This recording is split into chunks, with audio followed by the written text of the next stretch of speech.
Good day, ladies and gentlemen. Thank you so much for staying with us here at Awini Unity platform. I am Matt, your Ghanaian Nigerian host. Yes, we have good news for you. So let's go down the news line. Ghanaian players have actually been making good sales for their clubs. Yes, good sales for their clubs. From grass to grace, from the little clubs they started from, actually they are being sold at a very higher price, therefore giving their clubs that they have started much gain. That is due to their quality, that is due to their type of player, that is due to their perseverance, that is due to their outstanding performances. Why we said this is because we've actually received news of recent that the Ghanaian players from Right to Dream Academy, yes, there's an academy called Right to Dream Academy that actually nurture young talent and sell them to European clubs. And what we have heard from that news is that Ghanaian players that pass through that Right to Dream Academy are being sold at a competitive price, and Right to Dream Academy owners are very proud and are happy with Ghanaian players. Right now, they don't even mind taking any Ghanaian player you give them because they know the kind of profit they make from Ghanaian players. Why is this so? It's because of their perseverance. It's because of their skill, their mindset, their intellect to always strive for excellence. And that is why they keep making waves in Europe. Yes, Right to Dream Academy actually sells players to Nordsjælland. There's a club called Nordsjælland in Denmark. They are very good. They are in Denmark Pro League and they sign good young talents from Right to Dream Academy. And of recent, we've had reports that even Mohamed Kudus of West Ham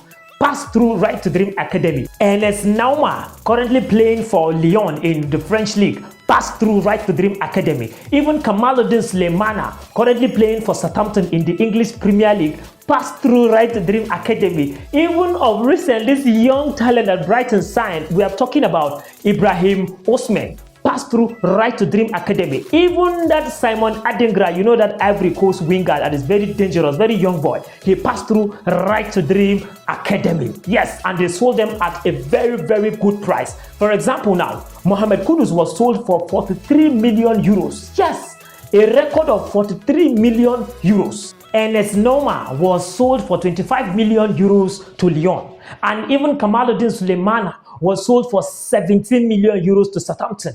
And even the young star Ibrahim Osman that was recently sold to Brighton was sold at a price of 19.5 million euros. So you can see how Ghana players were making waves in Europe and they were gathering enough income, enough profit to the Right to Dream Academy. We are so proud of them. Actually, this news came out and we were so happy. Even the Simon Adingra we are talking about that is of Ivory Coast nationality that plays for Brighton. He was sold for only 8 million euros. But the Ghana players were sold at a higher price because of their quality. We are proud of them and we wish them all the best. Good luck.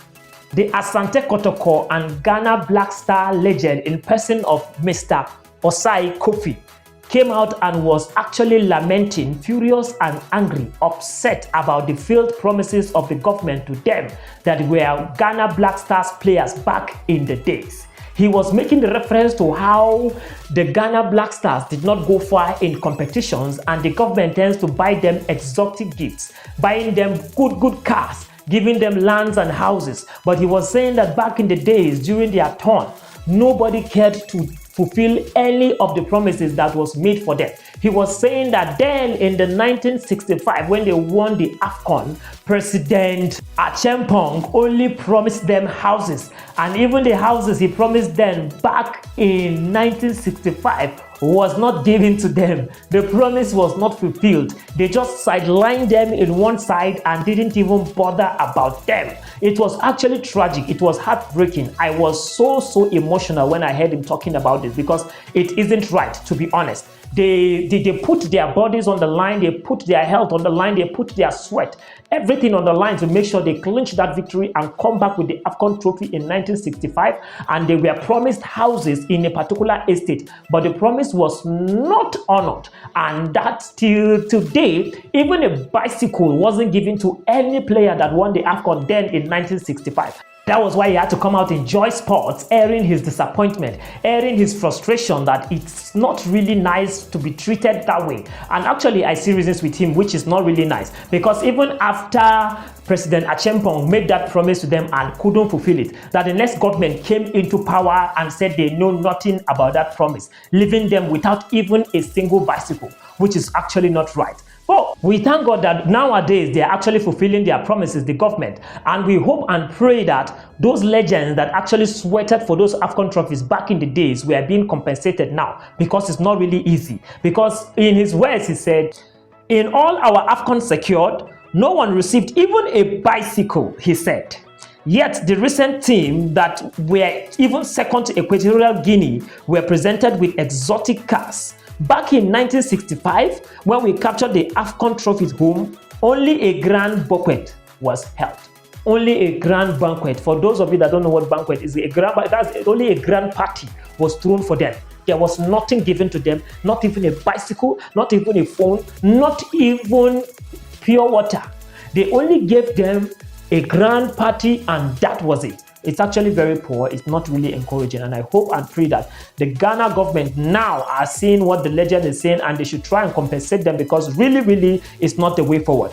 And even him, in his own word again, he said, Osai Kofi, I'm talking about the legend, he also said that this lack of promise fulfillment is the reason why Ghana Football Association are still backwards. Because when you promise something, you don't fulfill it, the players are not going to be happy. They are not going to play with all their mind, with all their sweat, with all their energy. They are going to be relenting because you are not fulfilling what you ought to fulfill for them. Though I know they are not supposed to play for monetary aspect, for monetary gain, or for any property or anything. They are supposed to play because of their love for their nation. But as well as the gift also matters. And that is the truth. But we hope everything goes well, and thank you so much. The Ghana Sport Minister, Honorable Mustafa Yusuf, came out and was very confident, showing how strong he believed in the Ghana Black Stars' chances of qualifying in the AFCON 2025 qualifiers. He actually came out and said that yes, he believes that Ghana Black Stars are coming out on the first position and nothing can stop it, because his third coach, Otto Addo, is actually a very experienced coach and is familiar with all the teams that were drawn in that table. And he is sure that they are going to come out first, because they have this relentless spirit. They have this fighting spirit of coming out on top of everywhere they find themselves. He even used the World Cup qualifiers to cite an example, how Ghana were actually very good. They were relentless. They were making sure they come out at the top, and he was actually proud of them. He even said that yes, he knows that the AFCON qualifiers is going to be tough, because nowadays there's nothing like small nation or big nation. There's nothing like small club or big club. They are all good, because those players have actually trained a lot. They have actually been exposed to different type of football techniques, and he believes that they are also at the top of their games, because Ghana Black Stars were actually drawn against Niger Republic, they were drawn against Angola, they were also drawn against Sudan, and he believes those clubs or countries, pardon, are top countries, and they are very experienced in football, and he believes that those guys are going to put up a competition to the Ghana Black Stars. But he still has this assurance, this 100% trust that the Ghana Black Stars are going to make it to the top of the group. We hope that it actually comes true, because that is also our prayers for the Ghana Black Stars. That is the news for today. Thank you so much for staying with us once again at the Awini Unity platform. Please don't go nowhere. Stay tuned as we bring you the best update possible. Thank you for now, and bye-bye.